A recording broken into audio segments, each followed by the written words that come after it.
In today's video, I'm going to teach you how to redirect domain Bluehost. By the end, you'll know exactly where to click in your Bluehost dashboard and how to choose the right settings so traffic lands on the correct destination every time. Start by signing into your Bluehost account and opening the My Account area. From there, head to the Websites section. You'll see your sites listed. Pick the one you want to work with and click Manage. This brings you into the controls for that specific site. Next, switch to the Domains tab. Inside this area, click Manage to open the detailed domain tools.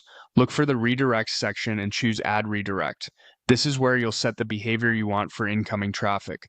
First, select a redirect type. Use Permanent 301. If the move is long-term or final, this tells browsers and search engines to update their records. Choose Temporary 302. If you're only redirecting for a short time, like during a redesign or a promotion, and you don't want search engines to treat it as a permanent change. Now select the domain you want to redirect. If your account has multiple domains or subdomains, make sure you choose the exact one that should trigger the redirect. If you want to redirect only a specific part of your site, add a directory path. For example, entering blog would redirect traffic that visits that folder while leaving the rest of the site untouched. If you leave this blank, the redirect applies to the root domain. In the redirect to field, enter the full destination URL, including the HTTP or HTTPS and the correct domain. Be precise here. Typos or missing protocols can break the redirect.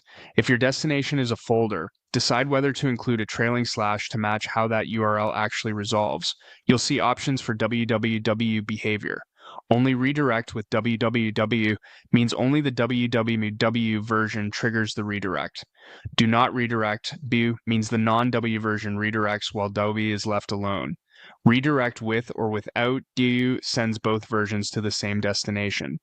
Pick the one that matches how you want traffic handled. There's also a wildcard redirect option. When enabled, paths are preserved, so page on the source will map to page on the destination. Leave it off if you want everything to land on a single page. When everything looks good, click. Add redirect to save. Changes usually take effect quickly, though caching can delay what you see for a short time. That's it, your Bluehost redirect is set.